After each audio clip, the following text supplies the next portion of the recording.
We begin with basketball tonight on the college hardwood. Interesting because the legendary coach, a coach has been around a long time, Jim Walker at Moravian, is doing his part to make his mark over the next 20 days or so.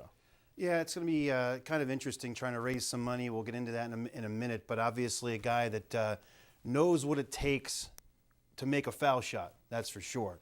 Well, basketball players at a very young age are taught the variety of names used to describe the 12-foot wide line, 19 feet from the baseline that's used to shoot a free throw. Foul line and even charity stripes seem to be the most popular. Moravian men's basketball coach Jim Walker is giving a true meaning to that name over the next 22 days as he's using the charity stripe to truly raise money for a very important cause. Starting on Monday, January 20th and running through Wednesday, February 12th. Coach Walker will be looking to raise money to be donated to the National Association of Basketball Coaches versus Cancer, hoping to make anywhere between 10 and 15,000 free throws. The longtime head coach is asking people to pledge $1 for every 1,000 free throws he makes during his 1-hour shooting session. This is the week of Coaches versus Cancer, Suits and Sneakers Week, and I've been involved to some degree throughout my life in cancer, the battle against cancer.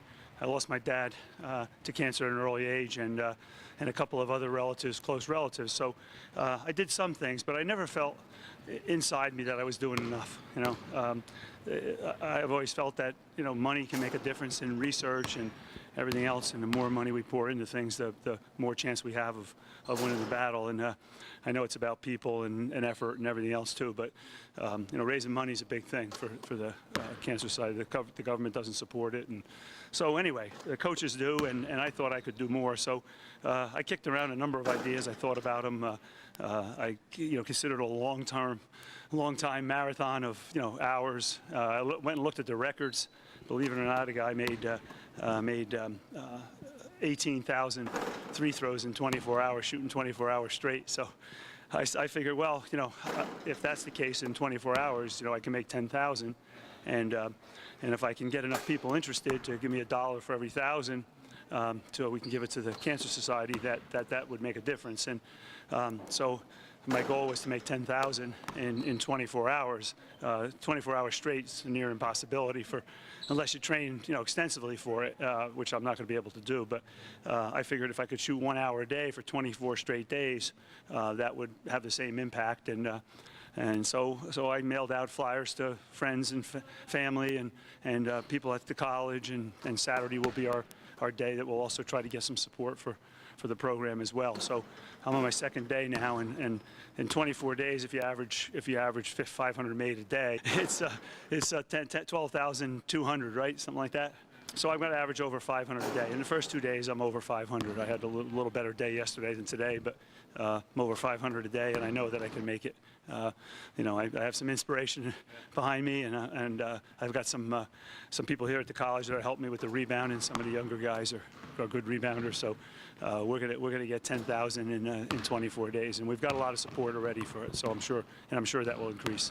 The first day we tried to speed it up as fast as I could, and try to make as many as I could, and I made it more, but it was extremely tiring, and I thought that if I slowed it down a little bit, I could get a better percentage. And today I was a little sore from the day before, so I can't tell really. I think we're going to try and slow it down a little bit.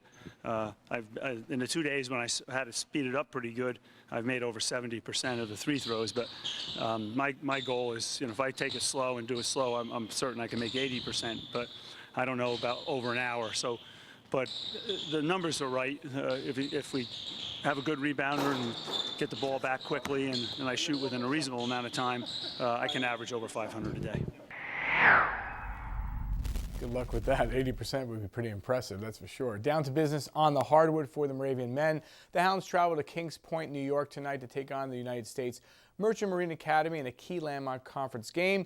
Moravian is currently a game better in the loss column than the Mariners, who will come into tonight's game with a 1-4 mark in the landmark conference. Moravian has lost 3 straight after a 3-game winning streak, which included a 72-57 win against the Mariners. Looking for consistency on the offensive end has been a problem for the Hounds this season. That and the fact that Walker has had to turn to a handful of freshmen to contribute key minutes with injuries continue to mount for the Dogs. One game under 500, and then we're the same in the conference. We're 2-3 in the conference, but our outlook about the conference play is very good.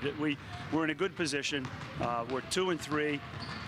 There are 4 teams in front of us at 2-2, 1 team in front of us at 3-2, and then there's another team at 4-0.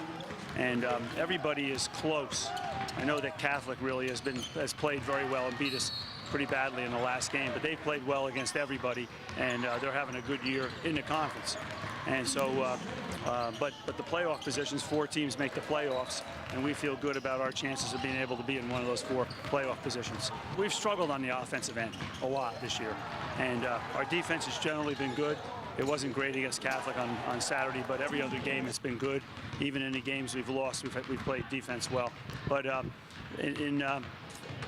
but our key for us to be better is to be much better offensively, and so we're trying to work hard on things that'll help us offensively. Our fast break is something that hasn't been good enough all year. It's something we should be good at. We're a pretty fast team, mobile team with some athleticism, so we should be good in the open court. We just haven't used that well enough. We've struggled a lot with injuries, and because of that, what's happened is we haven't had any flow with our offense. We've had a guy out for a couple days, then somebody back, and another guy out for a couple days, and so it's really been trying to get some rhythm with our players has been hard. And we have 3 freshmen that play a fair bit. There's times when we have 3 of them in the game at the same time. And so all of those things, make it so that we struggle with our offense. But at the end of the year, if we can kind of mesh all of those things and we're injury-free, we feel that we can be a much better team at the end of the season.